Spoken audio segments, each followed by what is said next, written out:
O método babilônico de dominação mundial era dominar os povos conquistados, confundindo suas mentes. Semelhanças nesse estratagema para os dias de hoje não é mera coincidência.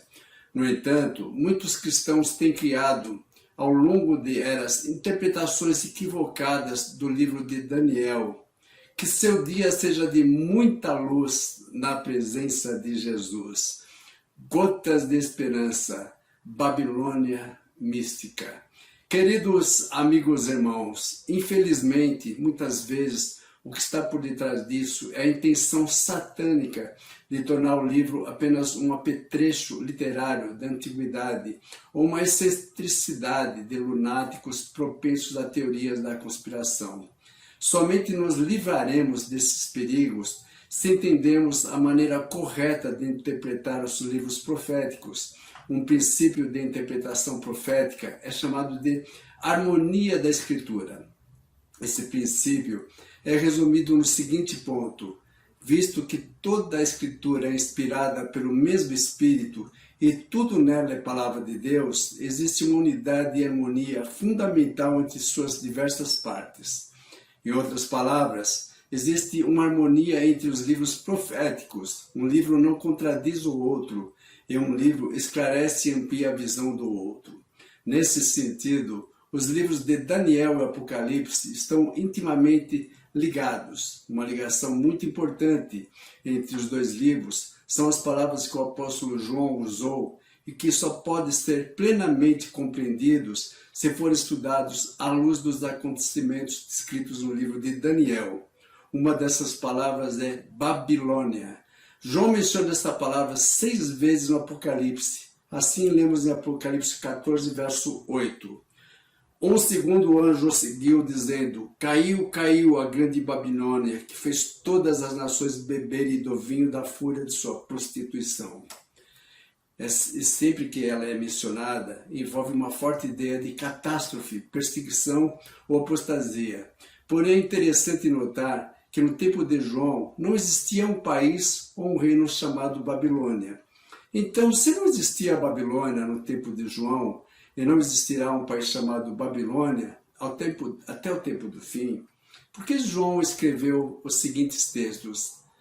E Deus se lembrou da grande Babilônia para dar-lhe o cálice do vinho do furor de sua ira. Apocalipse 16, verso 19. Ai, ai de você, grande cidade, Babilônia, cidade poderosa, pois em uma só hora chegou o seu juízo. Apocalipse 18, verso 10. Lembra do que falei sobre a harmonia entre os livros de Daniel e Apocalipse? Pois é, quando João menciona a Babilônia no Apocalipse, ele está falando de um poder que, no tempo do fim, irá maltratar o povo de Deus, irá intentar contra a verdade e a verdadeira adoração. Amados, para deixar bem claro como seria esse poder, ele usa o exemplo da Babilônia. Para compreendermos a Babilônia histórica, precisamos relembrar alguns fatos acerca desse império.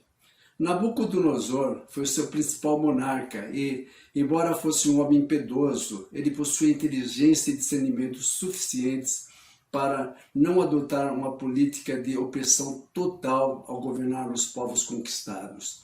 Outros impérios, quando conquistavam uma cidade, destruíam a maioria dos habitantes, obrigavam os sobreviventes a servirem como escravos e adorarem os deuses do país vitorioso.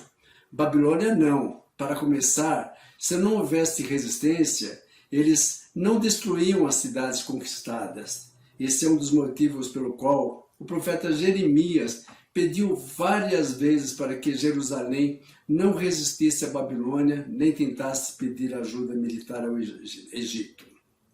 Em seguida, eles levavam jovens mais capazes, tanto da linhagem real como dos nobres, como cativos para a Babilônia. Aí acontecia a verdadeira artimanha da Babilônia. Foi nesse contexto que Daniel e seus amigos foram levados para lá.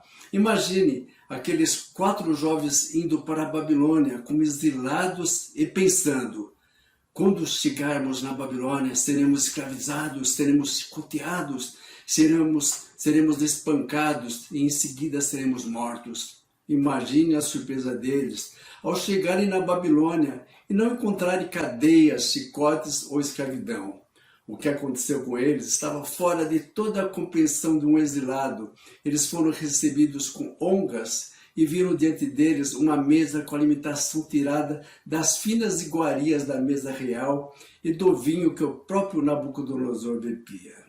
Em seguida, souberam que passariam por um processo de assimilação cultural com todo o conhecimento babilônico ao longo de 3 anos e, ao final desse período, serviriam ao rei. Nesse momento, Daniel e seus amigos perceberam qual era o verdadeiro método de conquista da Babilônia. Eles entenderam que a Babilônia não começava perseguindo, e sim confundindo. Essa era a grande estratégia do império, envolver os exilados de tal maneira que ao final eles seriam mais babilônicos do que hebreus. É exatamente isso que o poder descrito por João no livro de Apocalipse tenta fazer com o povo de Deus no tempo do fim. Eu percebo muitas pessoas enfatizando as ações da Babilônia em relação à perseguição ao decreto dominical. Mas o que precisamos entender é que Babilônia só persegue quem ela não consegue confundir. Cuidemo-nos, portanto. Oremos.